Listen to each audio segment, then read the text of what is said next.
son règne a chassé la nuit. Réjouis-toi, Église, épouse du Christ, toute parée de sa splendeur. Entends vibrer dans ce lieu saint l'acclamation de tout un peuple.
Dieu, force immuable et lumière sans déclin, de toute éternité, tu as formé le dessein miséricordieux de sauver les hommes et tu accomplis ton œuvre dans l'Église assemblée par ton Fils. Nous te prions que le monde voie relever ce qui était abattu et rénover ce qui était ruiné, et que tout retrouve son intégrité en celui qui est le principe de tout, Jésus-Christ ton Fils, notre Seigneur. Nous lirons dans le livre de l'Exode, au chapitre 14, les versets 15 à 27. L'Éternel dit à Moïse, « Pourquoi ces cris ? Dis aux Israélites de se remettre en marche. Et toi, lève ton bâton, tends ta main sur la mer et fends-la. Ainsi, les Israélites pénétreront au milieu de la mer à pied sec. Quant à moi, je vais endurcir le cœur des Égyptiens pour qu'ils y pénètrent après eux, et le Pharaon ainsi que toute son armée, ses chars et ses cavaliers feront éclater ma gloire. Les Égyptiens sauront que je suis l'Éternel quand le Pharaon, ses chars et ses cavaliers auront fait éclater ma gloire. » L'ange de Dieu qui marchait devant le camp d'Israël quitta cette position et marcha derrière eux, et la colonne de nuée qui les précédait fit de même. Elle se plaça entre le camp des Égyptiens et le camp d'Israël. Cette nuée était obscure d'un côté, et de l'autre, elle éclairait la nuit. De toute la nuit, les deux camps ne s'approchèrent pas l'un de l'autre. Moïse tendit sa main sur la mer, et l'Éternel refoula la mer au moyen d'un vent d'est qui souffla avec violence toute la nuit. Il assécha la mer et l'eau se partagea. Les Israélites pénétrèrent au milieu de la mer à pied sec, et l'eau formait comme une muraille à leur droite et à leur gauche. Les Égyptiens les poursuivirent, tous les chevaux du Pharaon avec ses chars et ses cavaliers pénétrèrent après eux au milieu de la mer. Très tôt le matin, l'Éternel regarda le camp des Égyptiens depuis la colonne de feu et de nuée, et il sema le désordre dans le camp des Égyptiens. Il fit dévier les roues de leurs chars et rendit ainsi leur conduite difficile. Les Égyptiens dirent alors : « Prenons la fuite devant Israël, car l'Éternel combat pour lui contre nous. » L'Éternel dit à Moïse : « Tends ta main sur la mer, et l'eau reviendra sur les Égyptiens, sur leurs chars et sur leurs cavaliers. » Moïse tendit sa main sur la mer. Vers le matin, la mer reprit sa place. Les Égyptiens prirent la fuite à son approche, mais l'Éternel les précipita au milieu de la mer. Au chapitre 15, les versets 1 et 2 et verset 13. Alors Moïse et les Israélites chantèrent ce cantique en l'honneur de l'Éternel. « Je chanterai en l'honneur de l'Éternel, car il a fait éclater sa gloire. Il a précipité le cheval et son cavalier dans la mer. L'Éternel est ma force et le sujet de mes louanges. C'est lui qui m'a sauvé. Il est mon Dieu, je le célébrerai. Il est le Dieu de mon Père, je proclamerai sa grandeur. Dans ta bonté, tu as conduit et tu as racheté ce peuple par ta puissance, tu le diriges vers ta demeure, ta sainte demeure. »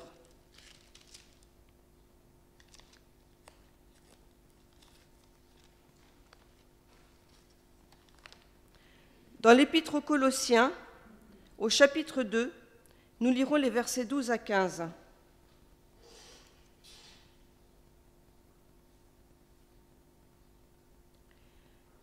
Vous avez en effet été ensevelis avec lui par le baptême, et vous êtes aussi maintenant ressuscités en lui et avec lui par la foi en la puissance du Dieu qui l'a ressuscité.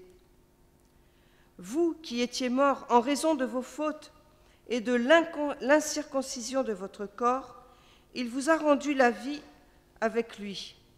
Il nous a pardonné toutes nos fautes. Il a effacé l'acte rédigé contre nous, qui nous condamnait par ses prescriptions, et il l'a annulé en la clouant à la croix. Il a ainsi dépouillé les dominations et les autorités et les a données publiquement en spectacle, en triomphant d'elles par la croix. Nous nous levons et avant de lire l'Évangile, nous chante Alléluia au Seigneur. Chante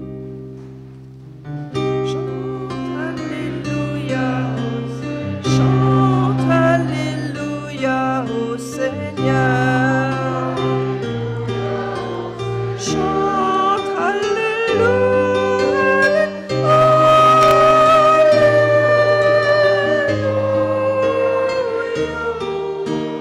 Chante Alléluia au Seigneur.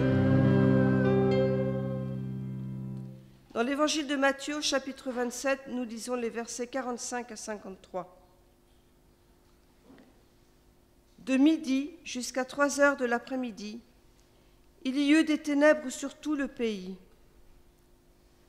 Vers 3 heures de l'après-midi, Jésus s'écria d'une voix forte : « Élie, Élie, Élie, lama sabachthani » c'est-à-dire « Mon Dieu, pourquoi m'as-tu abandonné ?»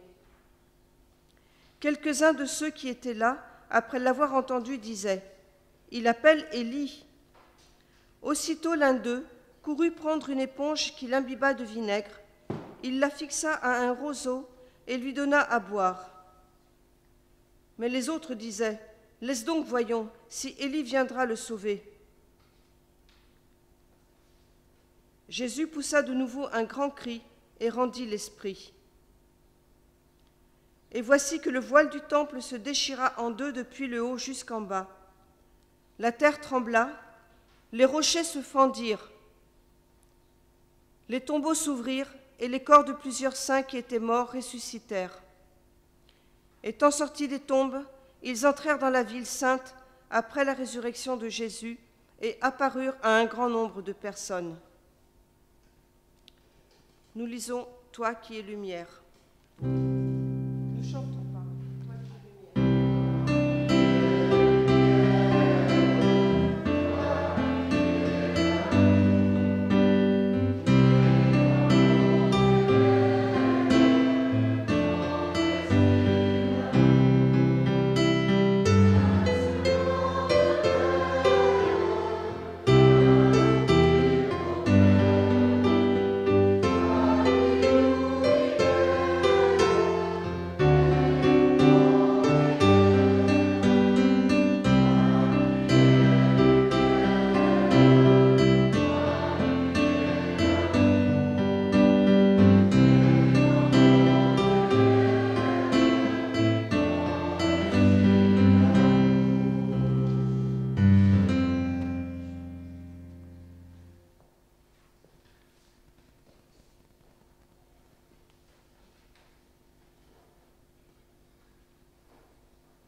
Nous allons maintenant, comme nous y invite le texte de Paul aux Colossiens, renouveler la profession de notre foi baptismale.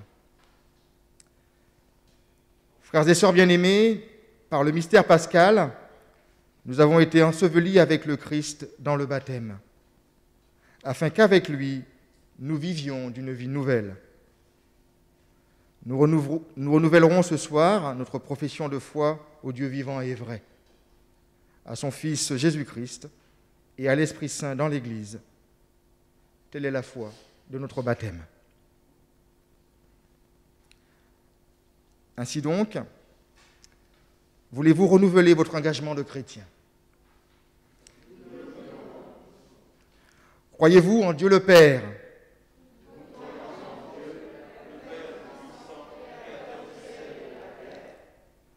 Croyez-vous en son Fils Jésus-Christ?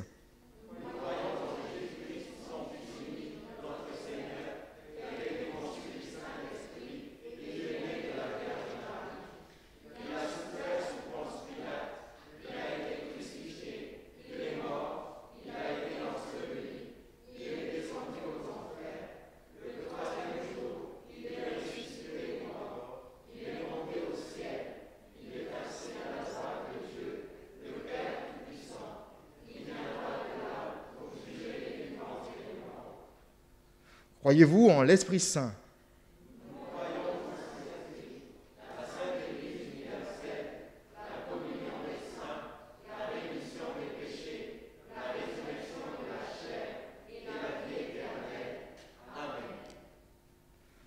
Que le Dieu Tout-Puissant, le Père de notre Seigneur Jésus-Christ, qui nous a fait renaître par l'eau et l'Esprit, et nous a accordé la rémission de tout péché, nous garde par sa grâce dans le Christ Jésus, notre Seigneur, pour la vie éternelle, au siècle des siècles. Amen. Et nous chantons « Christ est ressuscité ».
Vous pouvez prendre place.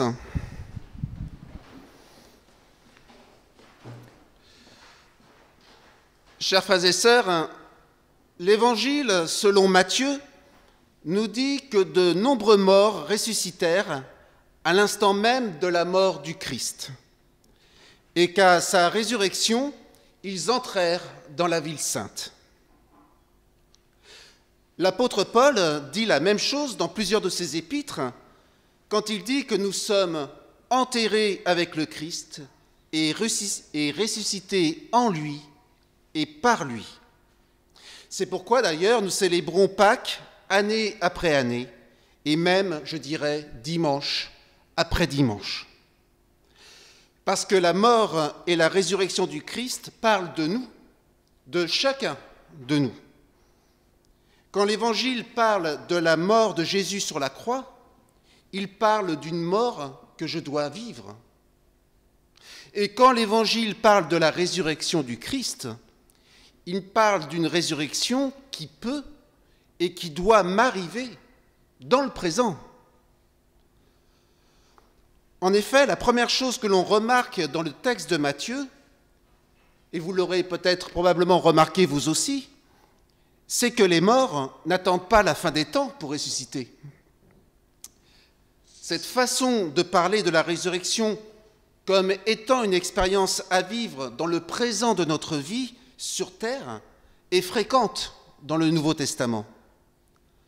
Et la résurrection n'est alors plus seulement une vie qui se prolonge au-delà de la mort physique, mais c'est d'abord une expérience qu'ont faite des personnes comme Matthieu et Paul. Une expérience fondamentale pour eux et dont ils veulent témoigner. Et l'évangile de Pâques, c'est cette bonne nouvelle. Nous étions morts et enterrés, nous sommes maintenant ressuscités. Nous étions immobiles, emprisonnés sous la terre, murés vivants. Avec le Christ et par lui, nous sommes libérés, debout, en marche. C'est-à-dire, n'ayons pas peur des mots, nous sommes ressuscités. D'ailleurs, le but de l'Évangile, c'est de nous mettre en relation avec Dieu, d'établir ce lien profond qu'il devrait y avoir entre Dieu notre Père et chacun de ses enfants. Et c'est ce qui arrive à la fin de ce récit, quand on voit que ces anciens morts avancent dans la ville sainte, dans cette Jérusalem qu'est la présence de Dieu en nous. Le récit de la mort spectaculaire du Christ dans l'évangile de Matthieu nous parle de notre mort avec lui et de notre résurrection avec et par lui. Des signes extraordinaires nous montrent que cette transformation est possible par la puissance de Dieu. Et dans un sens, on peut dire que le premier à ressusciter par le Christ, eh bien, c'est le centurion. Tout étranger qu'il est, il reconnaît déjà les signes du royaume qui vient. Et finalement, il dit publiquement sa foi en Christ, le Fils de Dieu. Regardons comme ce centurion les signes de la puissance de vie qui se manifestent dans le monde en Jésus-Christ. Ces signes, ils nous sont donnés pour que nous ressuscitions avec lui et par lui. Le premier signe, c'est l'obscurité sur toute la terre.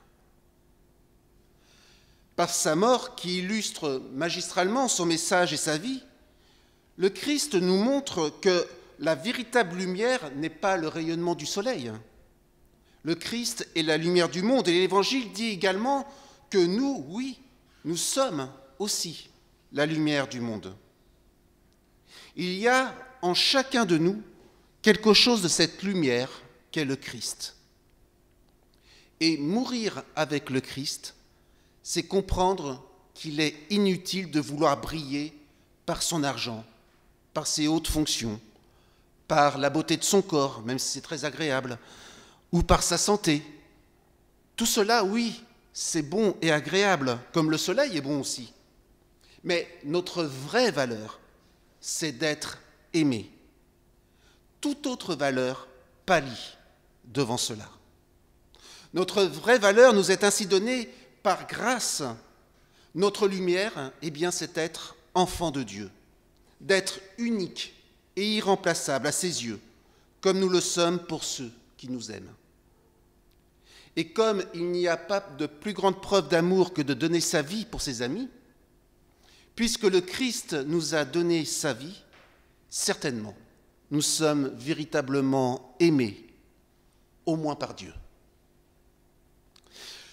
Le second signe, c'est que le voile du temple se déchira en deux depuis le haut jusqu'en bas.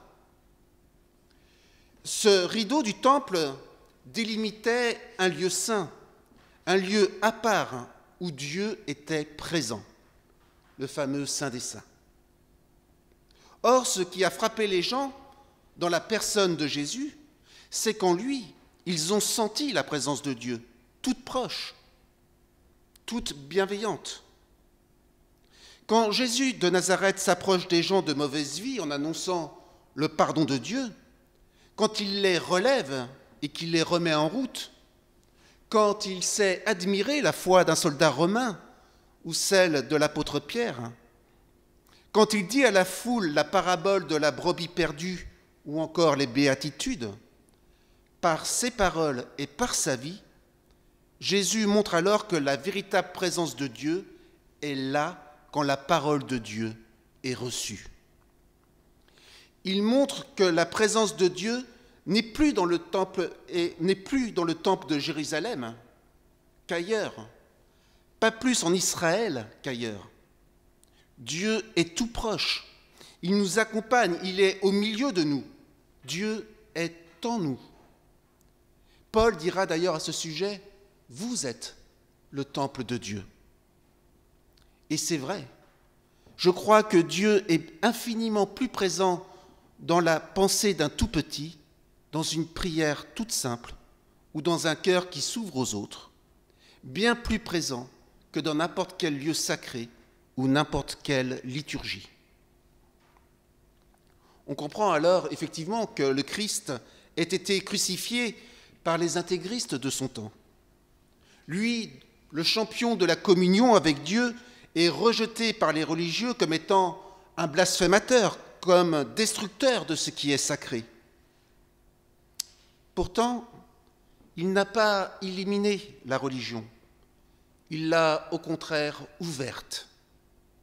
Avec lui, c'est chacun de nous qui est le temple de Dieu.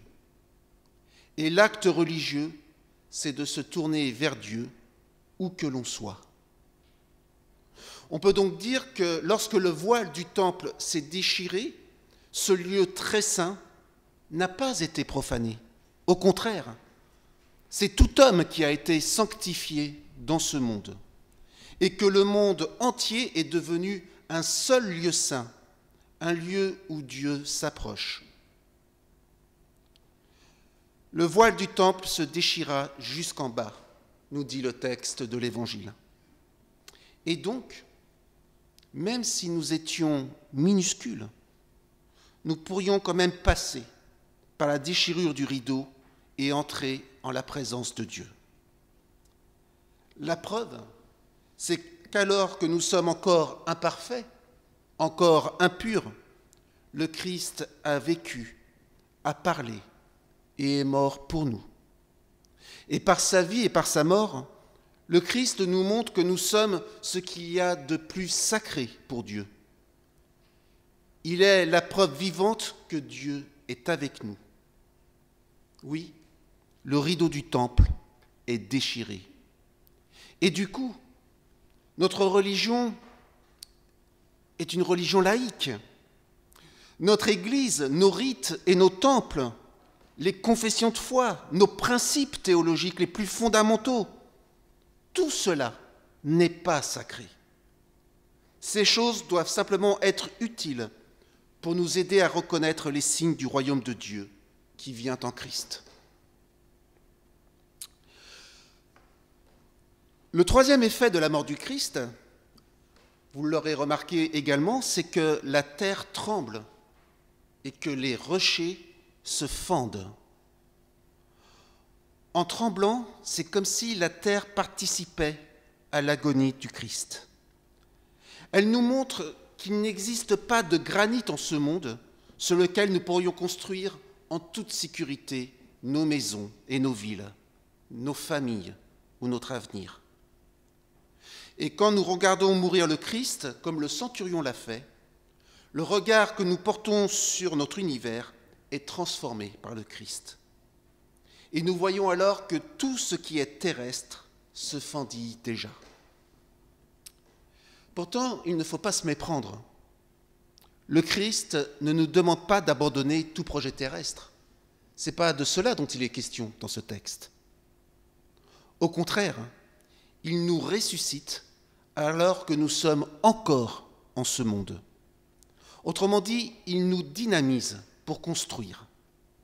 Mais ce que nous construisons avec lui sera enraciné sur un terrain plus profond, sur le seul véritable rocher qu'est la confiance en Dieu.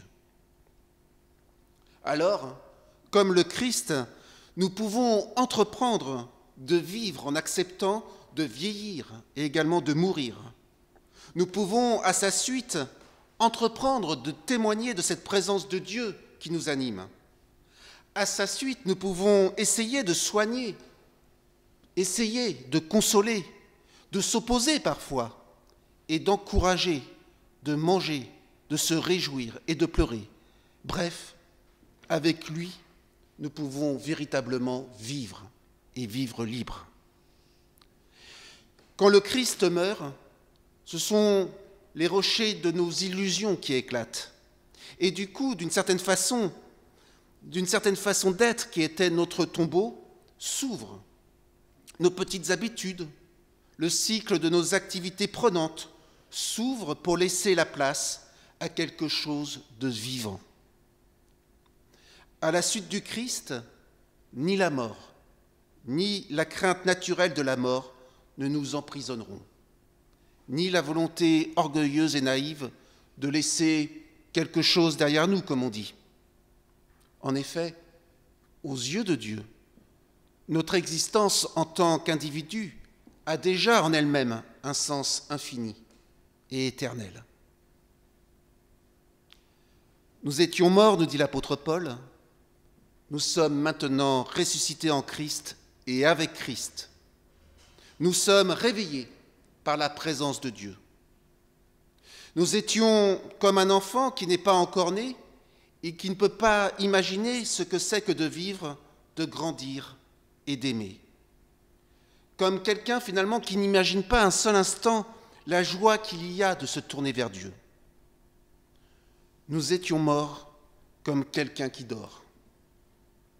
Alors dormir, oui, c'est une bonne chose, si on se réveille un jour. Sinon, ça s'appelle le coma. Et là, c'est beaucoup moins drôle. Ou bien, nous étions peut-être morts comme un alpiniste perdu meurt de froid, tout doucement, sans s'en rendre compte. Sans douleur, le froid nous avait envahis.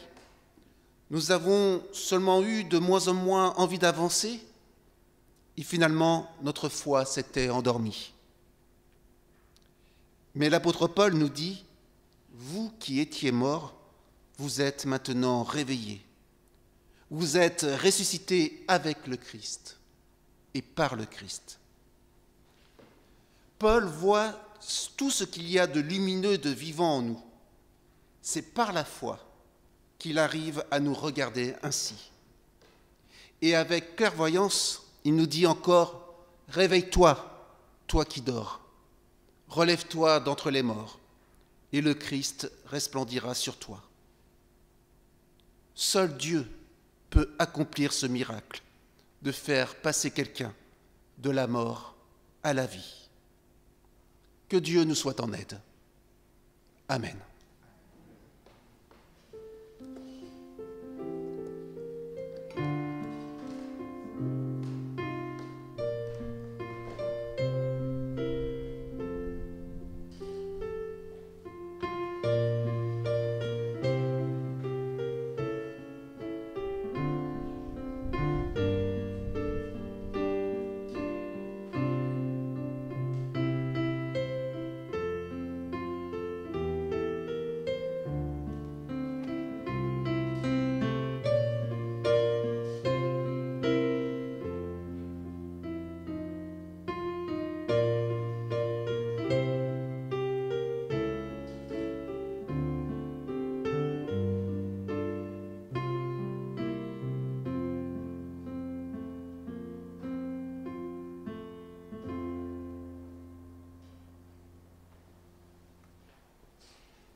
Je vous invite à chanter et nous chanterons aujourd'hui Christ est vivant.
Je vous invite à vous asseoir et ce sera le moment des offrandes.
En ce jour, Seigneur, nous t'apportons ces signes de notre vie comprise comme don de Dieu et comme obéissance à ta volonté.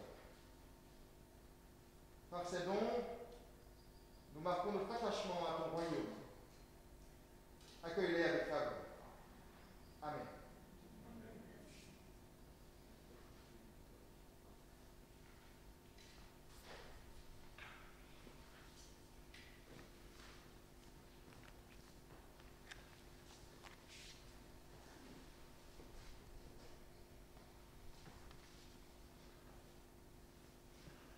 Avec ce pain et ce vin, nous t'apportons notre vie et la vie de notre monde, la justice et l'injustice des hommes, l'amour et la haine, la peine et la joie des humains. Et nous te prions, renouvelle-nous et renouvelle la face de la terre. Nous t'apportons la souffrance des réfugiés et des affamés, des victimes de la guerre et du fanatisme, de ceux qui souffrent d'être exclus de leur famille, du travail, du bien-être de notre société. Redis-nous, Seigneur, que ce monde peut devenir autre, que le cœur des humains peut être transformé par la puissance de ton amour, que ta joie est plus profonde que nos tristesses, que ta paix est plus forte que nos violences, que ta vie est plus réelle que nos morts. Exauce-nous, Dieu notre Père, par Jésus ton Fils, notre Seigneur et notre Frère. Tu es béni pour les siècles des siècles. Amen. Nous chantons au cantique 34-30, Seigneur Jésus qui est venu.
Je vous invite à vous asseoir.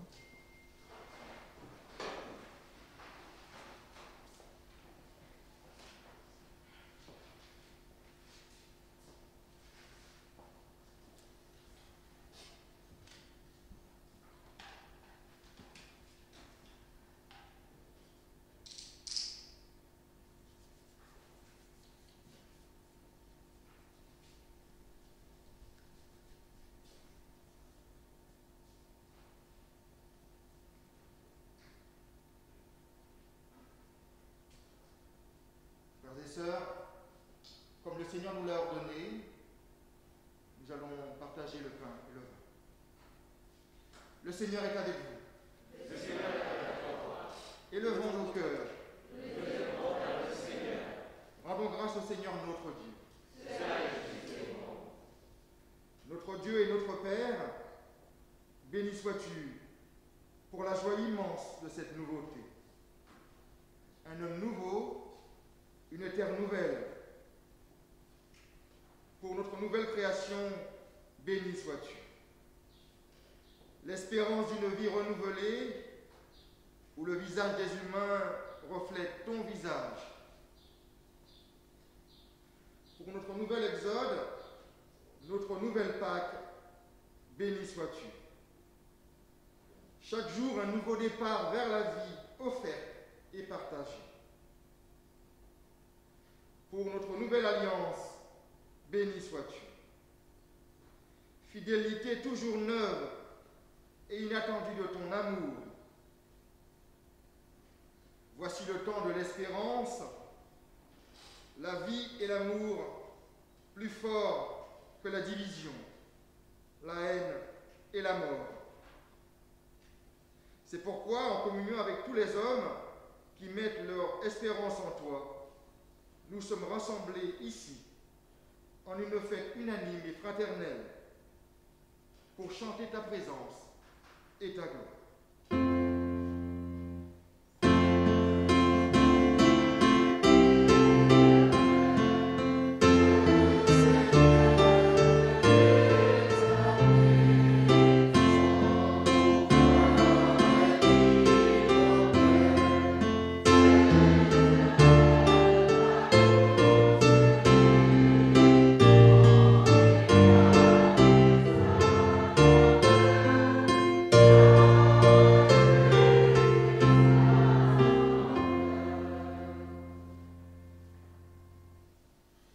Notre Dieu, envoie sur nous ton Saint-Esprit pour que ce pain devienne pour nous communion au corps du Christ, à sa vie donnée pour nous, et que cette coupe devienne pour nous communion au sang de Jésus-Christ, à son alliance de paix pour nous.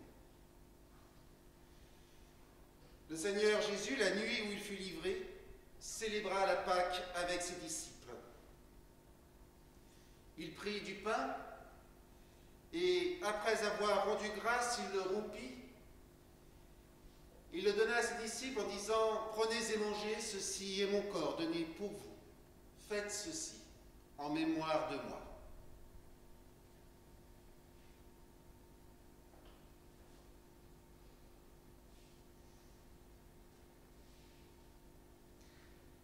De même, à la fin du repas, il prit une coupe et après avoir rendu grâce, il la leur donna en disant « Prenez et buvez-en tous, car ceci est mon sang, le sang de la nouvelle alliance, répandu pour vous et pour la multitude en rémission des péchés.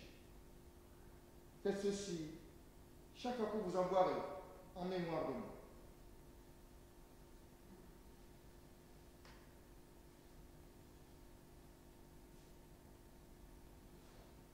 Dieu notre Père, par ce signe, nous exprimons notre foi. Nous annonçons la mort de ton Fils jusqu'à ce qu'il vienne. Nous proclamons qu'il est vivant. Tu l'as ressuscité, lui, le premier-né de la création nouvelle. Fais-nous partager sa vie maintenant. Unis dans le même esprit, nous pouvons dire avec confiance la prière que nous avons reçue du Sauveur. Notre Père, qui es aux cieux, que ton nom soit sanctifié, que ton règne vienne, que ta volonté soit faite sur la terre comme au ciel. Donne-nous aujourd'hui notre pain de ce jour. Pardonne-nous nos offenses, comme nous pardonnons aussi à ceux qui nous ont offensés. Et ne nous laisse pas entrer en tentation, mais délivre-nous du mal, car c'est à toi qu'appartiennent le règne, la puissance et la gloire, pour les siècles des siècles. Amen. Frères et sœurs, que la paix du Seigneur soit toujours avec vous. Le Seigneur est ressuscité.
porte et je frappe. Si quelqu'un entend ma voix et ouvre la porte, alors je prendrai la scène avec lui et lui avec moi. Seigneur, ta résurrection et ta parole me sauvent et me rendent digne de te recevoir. Heureux les invités au repas du Seigneur. Voici l'agneau de Dieu qui ôte le péché du monde.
Seigneur notre Dieu, créateur de toute vie, par la résurrection de ton Fils, tu as détruit le pouvoir de la mort.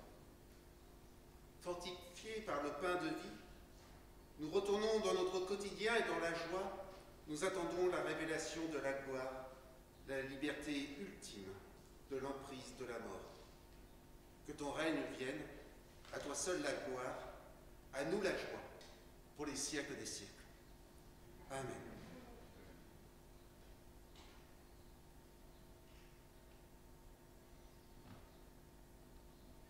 Recevez la bénédiction de la part de Dieu. Que le Dieu trois fois saint et miséricordieux, le Père, le Fils et le Saint-Esprit, vous bénisse et vous garde.